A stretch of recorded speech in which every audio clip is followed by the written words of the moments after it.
Edition ನಡೀತಿದೆ. ಹಾ. ಇದ್ರ ಬಗ್ಗೆ ನಿಮ್ಮ ಅಭಿಪ್ರಾಯ? ಇಲ್ಲ ಭಾಳ Students ಸಂತೋಷ ನೋಡಿ. ಮುಂಚೆ ಎಲ್ಲ ಭಾಳ ಕಮ್ಮಿ ಅವಕಾಶಗಳಿತ್ತು ಅವ್ರ ಫ್ಯೂಚರ್ನ ರೂಪಿಸೋದಕ್ಕೆ.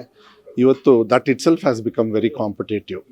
ಮಕ್ಕಳಿಗೆ ಏನು ಚೂಸ್ ಮಾಡಬೇಕು, ಯಾವ ದಿಕ್ಕಿಗೆ ಹೋಗಬೇಕು, ಬರೀ ಒಂದು ದಿಕ್ಕು ಹೋದರೆ ಅದರಲ್ಲಿ ಮತ್ತೆ ಬ್ರಾಂಚಸ್ ತುಂಬ ಇದೆ. ಬಟ್ ಭವಿಷ್ಯನೂ ಇದೆ. ಆ ಭವಿಷ್ಯದಲ್ಲಿ ಚೂಸ್ ಮಾಡ್ತಕ್ಕಂಥ ಸಂದರ್ಭದಲ್ಲಿ ಅವರು ಒಂದು ಎಡುಬಿಟ್ರೆ ಅವ್ರ ಲೈಫ್ ಲಾಂಗ್ ರಿಗ್ರೆಟ್ ಆಗಬಾರ್ದು. ಆ ರಿಗ್ರೆಟ್ ಆಗದೇ ಇರತಕ್ಕಂಥ ರೀತಿಯಲ್ಲಿ ಒಂದೇ ಪ್ಲ್ಯಾಟ್ಫಾರ್ಮಲ್ಲಿ ನೀವೆಲ್ಲರನ್ನೂ ಕೂಡಿಸಿ, ಅಂದರೆ ಎಲ್ಲ ಎಜುಕೇಷನಲಿಸ್ಟ್ ಇರ್ಬೋದು, ಪ್ರೊಫೆಷ್ನಲ್ ಟಾಕರ್ಸ್ ಇರ್ಬೋದು, ಇನ್ಸ್ಟಿಟ್ಯೂಷನ್ಸ್ ಇರ್ಬೋದು, ಭವಿಷ್ಯದಲ್ಲಿ ರೂಪಿಸ್ತಕ್ಕಂಥ ಸೋ ಮೆನಿ ಕಂಪ್ನೀಸ್ ಇರ್ಬೋದು, ಅವ್ರನ್ನೆಲ್ಲರನ್ನೂ ಕೂಡ ಒಂದು ವೇದಿಕೆಗೆ ತಂದು ನಿನ್ನ ದಿಕ್ಕು ಈ ಕಡೆ ಹೋದರೆ ಈ ಥರ ಇರ್ಬೋದು ಅನ್ನೋದು ಒಂದು ವಿಶ್ವಾಸ ಏನು ಕೊಡ್ತಾ ಇದ್ದಾರಲ್ಲ, ಅದು ಭಾಳ ಮುಖ್ಯ.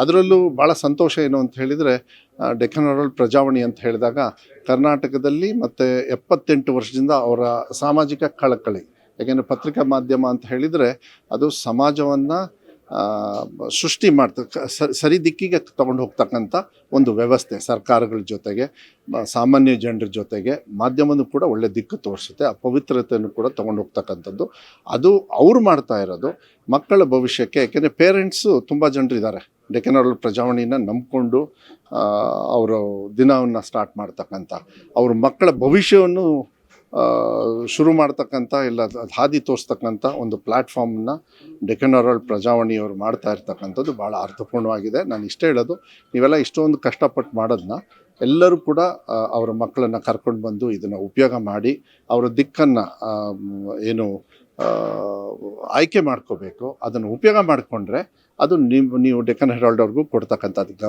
ಗೌರವ. ಯಾರು ಇದಕ್ಕೆ ಪಾರ್ಟ್ನರ್ಸ್ ಇದ್ದಾರೆ ಈ ಕಾರ್ಯಕ್ರಮನ ಮಾಡೋದಕ್ಕೆ, ಅವ್ರಿಗೂ ಕೂಡ AD6 ಅವರು ಕೂಡ ಏನು ಇವತ್ತು ಮುಂಚೂಣಿಯಲ್ಲಿ ಇದನ್ನು ತೊಗೊಂಡಿದ್ದಾರೆ, ಅದು ಭಾಳ ಮುಖ್ಯ ಆಗುತ್ತೆ. It is A social responsibility. ಅದನ್ನು ಮಾಡಿರ್ತಕ್ಕಂಥದ್ದು ಭಾಳ ಒಳ್ಳೆಯದು.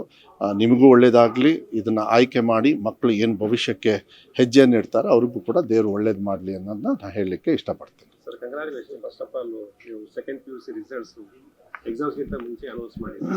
ಇಲ್ಲ ಮುಂಚೆ ಬಂದ್ಬಿಟ್ಟು ಈಗ ಅದೇ ಥರನೇ ಈ ಕಾಂಪಿಟೇಟಿವ್ ಎಕ್ಸಾಮ್ಸ್ CET ಇದಕ್ಕೆಲ್ಲ ಒಂದು ರಿಸಲ್ಟ್ಸ್ ಡೇಟ್ ಎಕ್ಸ್ಪೆಕ್ಟೆಡ್ ಅಂತ ಮಾಡಿದಾಗ ಮಕ್ಕಳಿಗಾಗಲಿ ಪೇರೆಂಟ್ಸ್ ಆಗಲಿ ಒಂಥರ ರಿಲ್ಯಾಕ್ಸ್ ಮೂಡಲ್ಲಿ ಇರುತ್ತೆ. ಯಾಕಂದರೆ ಈಗ ಬರುತ್ತೋ ಒಂದು ಫೇಕ್ ನ್ಯೂಸು, ಇಂಟೆನ್ಷನ್ಸ್, ಇವತ್ತು ರಿಸಲ್ಟ್ ನಾಳೆ ರಿಸಲ್ಟ್. ಒನ್ ಥಿಂಗ್ ಈಸ್, ಅದು ನನ್ನ ಇಲಾಖೆಗೆ ಬರೋದಿಲ್ಲ. ಆದರೆ ನಾನು ಅವರು ಸಚಿವರಿಗೂ ಕೂಡ ನಾನು ಮಾತಾಡ್ತೀನಿ, ಡೇಟ್ ಕೊಡಬೇಕು.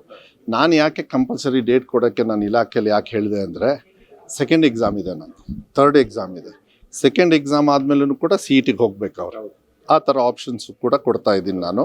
ಥರ್ಡ್ ಎಕ್ಸಾಮಿಗೂ ಪ್ರಯತ್ನ ಪಡ್ತೀವಿ ಅಷ್ಟೇ ಕೆಲವು ಸತಿ. ಅದಕ್ಕೆ ನಾವು CET ಎಕ್ಸಾಮ್ ಯಾವಾಗಿದೆ ನೋಡಿಕೊಂಡು ಅಟ್ಲೀಸ್ಟ್ ಸೆಕೆಂಡ್ ಎಕ್ಸಾಮ್ನ ನಾನು ಅಡ್ಜಸ್ಟ್ ಮಾಡ್ತೀನಿ ಯಾವಾಗಲೂ ಕೂಡ. ಹಾಂ, ಅಲ್ಲ ರಿಸಲ್ಟು ನಿಮಗೆ ಬೇಕು ಅಂತ ನೀವು ಹೇಳೋದು. So it's A technical issue ಬರುತ್ತೆ. ಅವ್ರ ಡಿಪಾರ್ಟ್ಮೆಂಟ್ ಎಷ್ಟು ಕ್ವಾಲಿಫೈಡ್ ಇದ್ದಾರೆ, ಅದಕ್ಕೆ ಹೆಂಗೆ ರೆಡಿ ಮಾಡ್ಕೊಂಡಿದ್ದಾರೆ, ಯಾಕೆಂದರೆ ಪೇಪರ್ ಕರೆಕ್ಷನ್ಸು ಎಲ್ಲ ಅನೌನ್ಸ್ ಮಾಡೋದಕ್ಕೆ ಈಗ ನಾವೇನು ಮಾಡ್ತೀವಿ, ಫಸ್ಟೇ ರೆಡಿ ಮಾಡ್ಕೊಂಡಿದ್ದೀವಿ. ಅದೇ ರೀತಿ ಅವ್ರು ಮಾಡ್ಕೋಬೇಕಂದ್ರೆ ನಾನು ತಾವು ಕೂಡ ಪ್ರಶ್ನೆ ಹಾಕಿದ್ರಿ ಅಂತೇಳಿ ನಾನು ಸಚಿವರಿಗೆ ಮಾತಾಡ್ತೀನಿ. ಈ ಥರದ್ದು ಮಾಡಿದರೆ ಒಳ್ಳೆಯದು. ಅದೇನಾಗ್ತದೆ, ಒಂದು ಡೈರೆಕ್ಷನ್ ಗೊತ್ತಿರ್ತದೆ. ನಾನು ಅದಕ್ಕೆ I have told second and third ಎಕ್ಸಾಮ್ದು ಕೂಡ ಅಟ್ ಎ ಟೈಮ್ ಮಾಡೋದಕ್ಕೂ ಪ್ರಯತ್ನ ಪಡಿ ಅಂಥೇಳಿ. ಬಟ್ ಇಲ್ಲಿ ಏನಾಗ್ತದೆ, ಒಂದಾದಮೇಲೆ 2-3 ತೊಗೋಬೇಕು. 2-3ಕ್ಕೆ ಡೈರೆಕ್ಟಾಗಿ ಹೋಗೋಕ್ಕೆ ಬರೋಲ್ಲ. ಫಸ್ಟ್ ಎಕ್ಸಾಮ್ ತೊಗೊಳ್ಳೇಬೇಕಾದ ಇದೆಲ್ಲರೂ ರೂಲ್ಸ್ ಇರೋದನ್ನು ಬದಲಾವಣೆ ಮಾಡಿದ್ದೀವಿ. ನಾವು ಏನೇ ಬದಲಾವಣೆ ಮಾಡಿದ್ರೂ ಮಕ್ಕಳಿಗೆ ಅನುಕೂಲ ಆಗಬೇಕು, ಭವಿಷ್ಯಕ್ಕೆ ಅವ್ರಿಗೆ ಹೆಲ್ಪ್ ಆಗಬೇಕು, ಆ ಭವಿಷ್ಯನ ರೂಪಿಸೋದಕ್ಕೆ ಅದು ಹೆಲ್ಪ್ ಆಗಬೇಕು. ನೋಡೋಣ, ನಾನು ಇದನ್ನು ಮಾತಾಡ್ತೇನೆ. ನೀವು ಸಣ್ಣ ಆಗಬೇಕಲ್ವಾ? ಅದು ಒಂದು ಉತ್ತಮ ಆಹಾರದಿಂದ ಸಣ್ಣ ಆಗಬೇಕಲ್ವಾ? ಪ್ರತಿದಿನ ನಮ್ಮ ಜೀನಿ ಸ್ಲಿಮ್ನ ಯೂಸ್ ಮಾಡಿ ಯಾವುದೇ ಸೈಡ್ ಎಫೆಕ್ಟ್ ಇಲ್ದಂಗೆ ನೀವು ಸಣ್ಣ ಆಗ್ತೀರಾ.